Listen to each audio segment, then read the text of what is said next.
On the newsroom, what we are going to do is take a look at the Mood of the Nation results. What we've done is divided this by religion. We've categorized all the Hindus as the majority. We've added together the Muslims, the Sikhs and the Christians as the minority.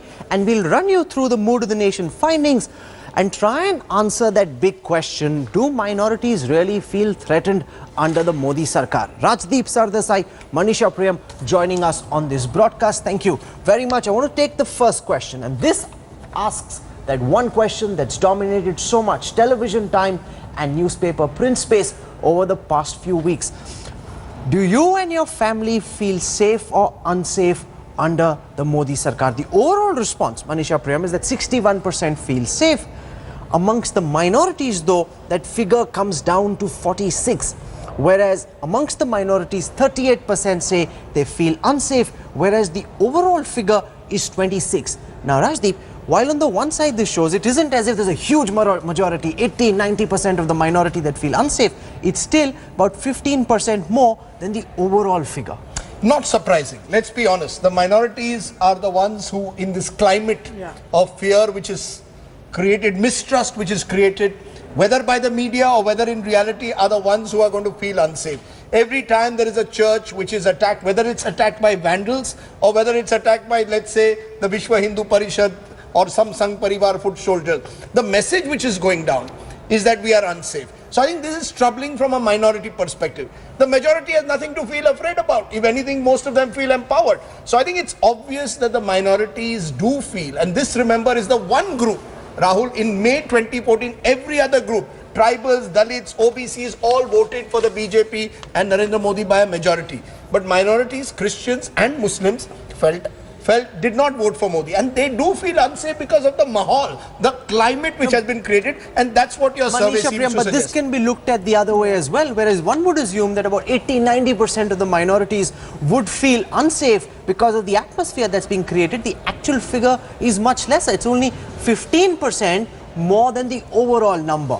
Is that another way to look at it? Yeah, I mean, from my own ground reports, I can tell you that amongst the minorities, especially amongst the Muslim minorities, the new youth that's emerging, especially among the suburban and rural periphery areas, they are no longer willing to report that they feel unsafe. They would much rather go on with the economic agendas. So this is an India where even the young ones are willing to put behind even complaints about their fear or security, as long as what they think is very important to them, very critical to them. Remember, they've lost out on traditional agriculture, they've lost out on traditional skills. It's the new India which they think Modi will deliver, and that's where they're looking for a place. And some very fascinating responses on those questions. It's like, women not reporting. You ask me, are you feeling unsafe? I'll say, no, I'm not feeling unsafe. What's the truth?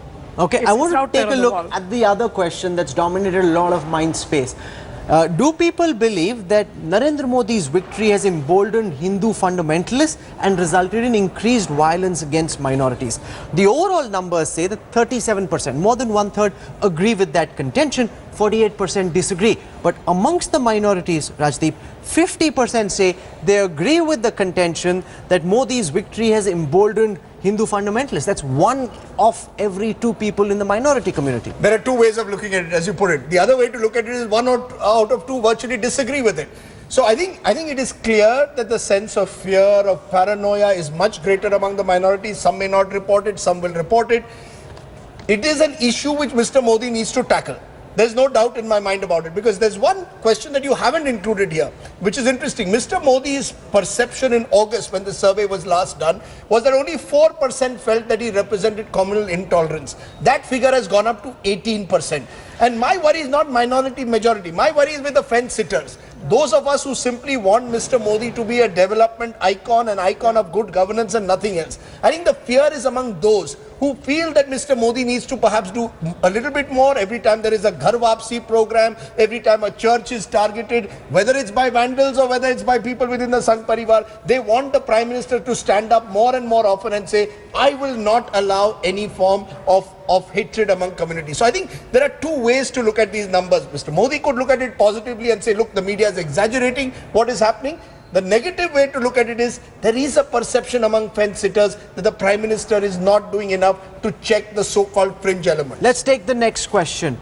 what do people believe about the RSS's vision of turning India into a Hindu Rashtra? Do they support it? Do they oppose it? The overall numbers, Manisha Priyam, say that about 37% support this contention. In the minorities, surprisingly, 36% say that they support it, whereas it is 48% who say they oppose the figures. Now, this is about whether it comes to, and the whole concept of Hindu Rashtra is rejected by the majority and the minority both. Yeah. I mean, I would actually, whatever the answers to this question, I would just very strongly say that this country doesn't believe in a Rashtra that is, assigned to one single religion. And even the Hindu majority rejects that notion in large numbers. Absolutely. I mean, there can be many interpretations to this, but let me just bottom line this by saying that very clearly, this is not the India that we want. And that's the most positive finding, Rahul, at one level. It shows how far apart certain people are from the ground reality. I think these are not issues that are concerning people. I think Manisha made the right point. Even if they concern you, people are saying this is not my priority issue. My priority issue is getting a job. Absolutely. If Mr. Modi gives me a job, I don't then care for all the surround sound which is made about Hindu Rashtra. I don't care about what is supposedly happening to a church being targeted. I am only worried about getting jobs. I think that is a clearer message. I'll just add to what you're saying, Rajdeep. Now, people are, in fact, while we are standing here, Upender Kushwaha is criticizing the statement made by Giriraj, but he's saying that let Mr. Modi take the action. So it's not that people don't understand that these things are wrong. And even people in his cabinet are making that point. No, but he could just as well be saying it with an eye on the Bihar election. Absolutely. Well, he is a Kushwaha leader, he is a small fry, but he is getting up and telling Mr. Modi that, there is action and you are responsible for taking this action. Let's take the next question, which perplexes me, Rajdeep, because it asks, should there be an anti-conversion law in India, which is what the BJP is pushing for. Now, amongst the minority and the majority, there seems to be a lot of support for this anti-conversion law. Have people not understood the question, or is this what they believe? No, I think deep down there is a belief also among large numbers of people. One of the propaganda that has successfully worked is that there is large-scale conversion going on in India. I think this is just as the Hindu Rashtra propaganda has not worked. The anti-conversion propaganda has worked. That Christian missionaries are coming to India, they are evangelizing in large numbers. That we've got to be worried. There is a large growth of Muslims in the northeast of this country. So I think some of it is not borne out by statistics. If you look at the latest census, but the perception is. So I think this question of should there be an anti-conversion law is based on that perception that is gaining ground.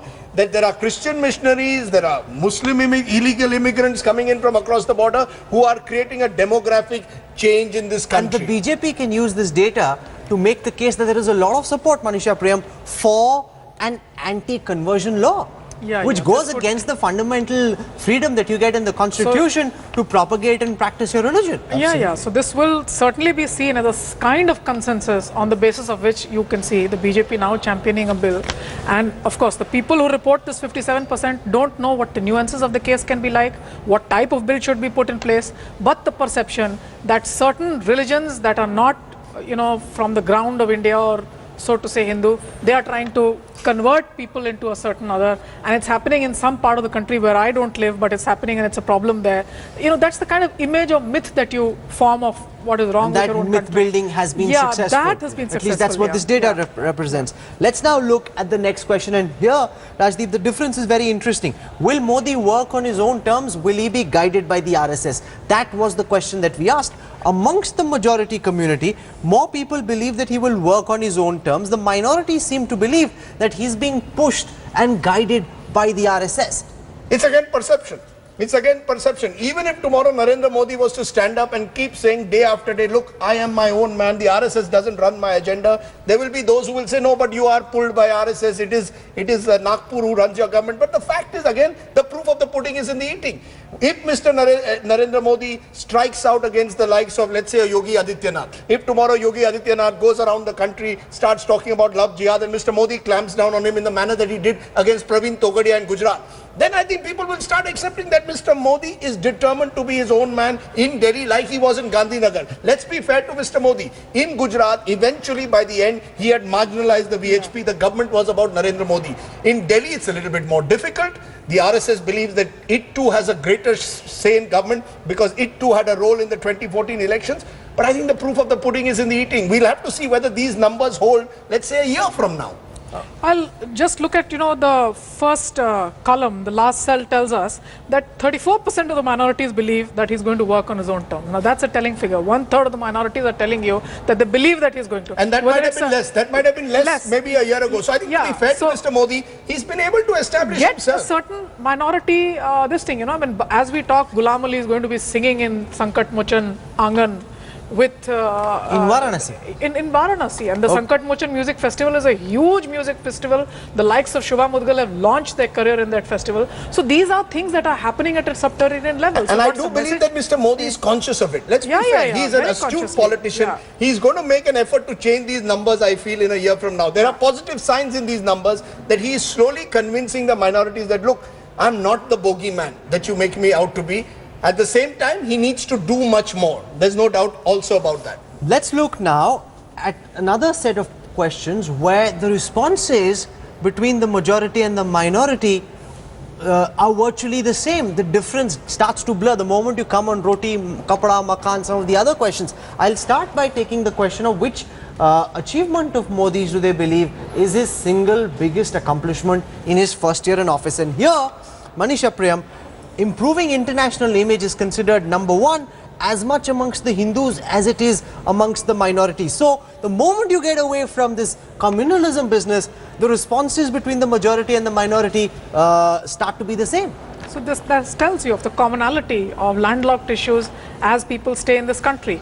And also this international thing, it's also about the myth of the country, where do I stand amongst the Committee of Nations? What is it that Modi is trying to do? And Modi is here once again trying to tell us that there are a number of issues very differently poised. I need to now think of a China.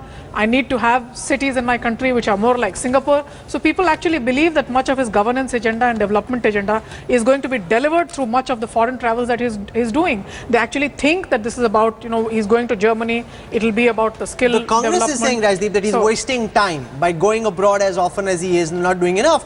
People seem to quite like statesman Modi. They like statesman Modi, but Rahul, again, that's the positive side. The other side of it is when we asked what were the key issues that you want this government to focus on, they said price rise, which is always said in polls, and corruption.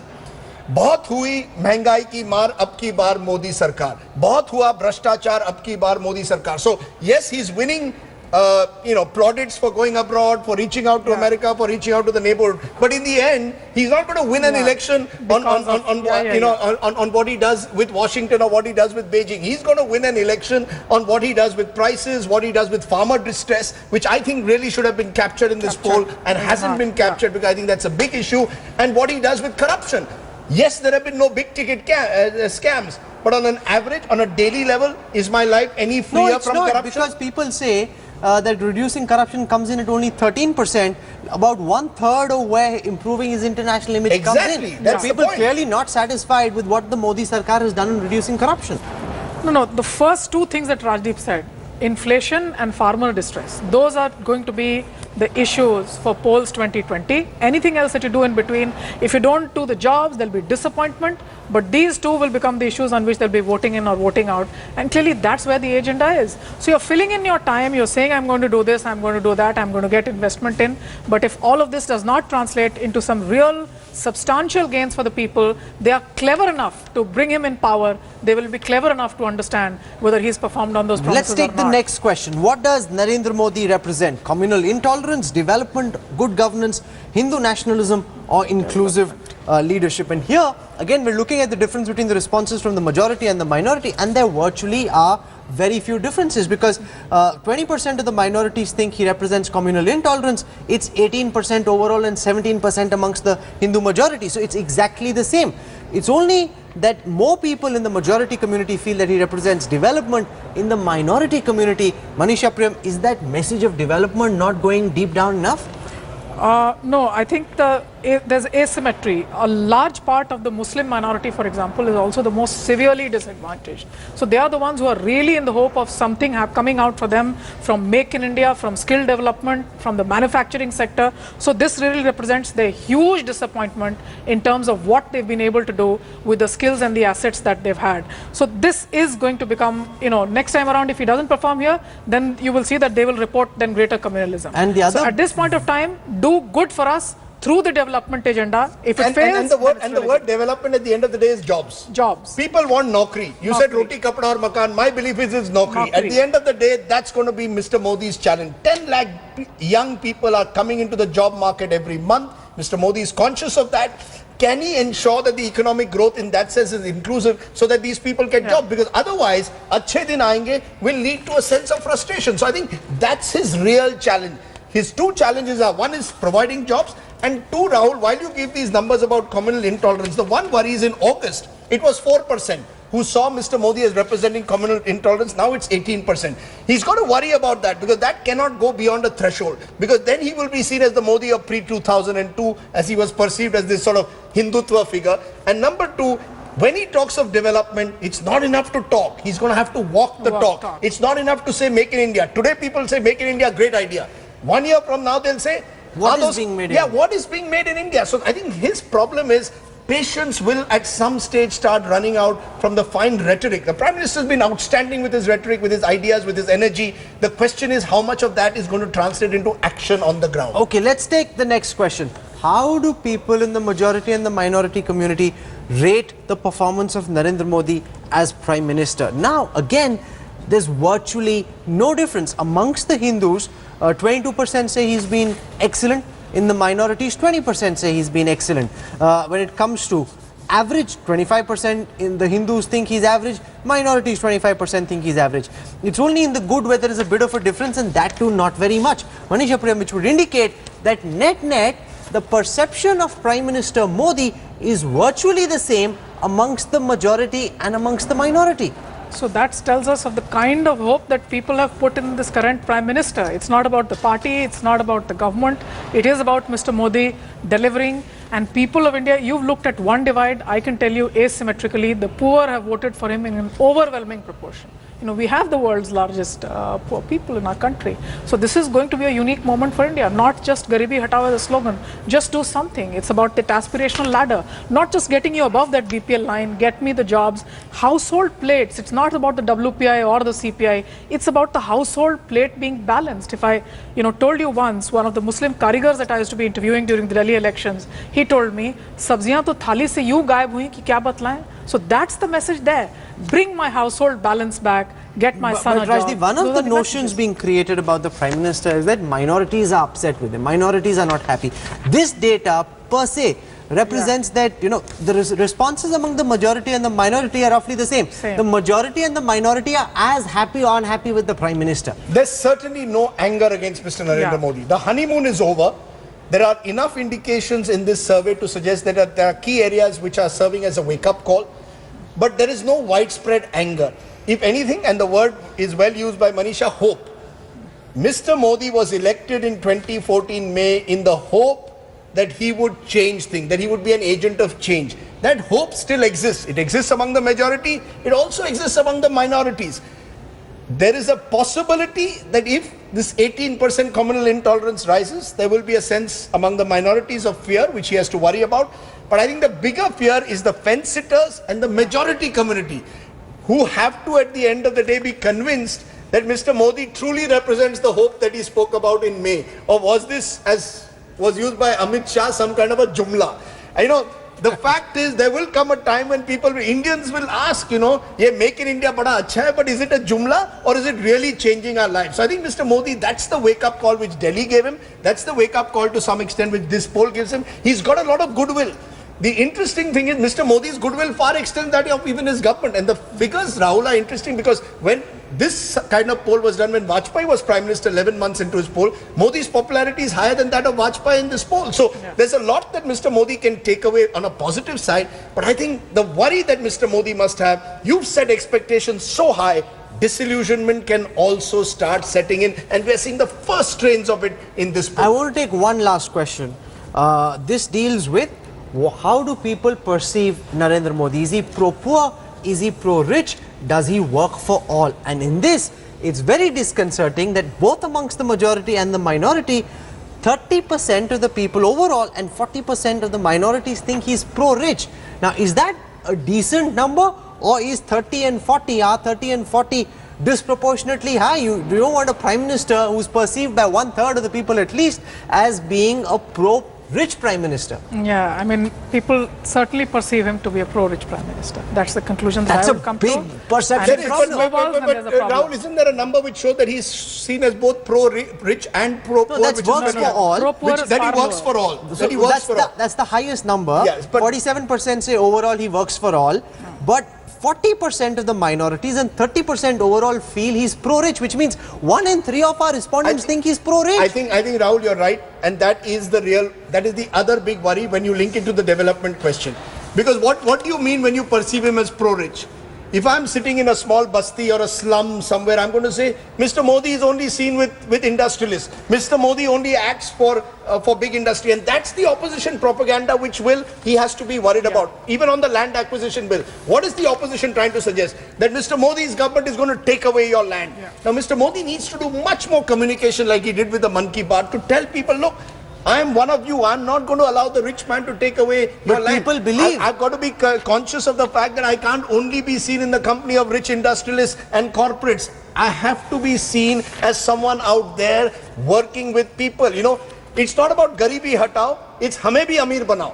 People also want to feel, they're aspirational. They also want to feel that they can be part. Mr. Modi has to be conscious of that fact that these aspirations, he cannot let down aspirational India. Manish, and aspirational India is Hindu and Muslim. Oh, absolutely. This can be argued both ways. One is to say that 30% overall feel he's pro-rich. The other is to say that you can add the pro-poor and the pro-rich. You still won't get to works for all, and the highest number of people think he's working for all. Or do you believe that 30% is something he really needs to focus on? I think overall, if you look at all the columns together, it would say that the Hindu minorities mainly think that yes, he works for all, but if you come down to the minorities, they are saying he's pro-rich. So there is a sharp criticism of Mr. Modi from amongst those who expect a lot out of him. This is a minority that's not complaining against him. This is a minority that's clearly saying that please do this for us, but also saying that at this point of time, Mr. Modi, we do think that you're pro-rich. Okay, So that's thank the you very message much that's for coming up. joining us with your incisive analysis. Thank you, Rahul. Rajdeep Sardesai, Manisha Prem, thank you very much.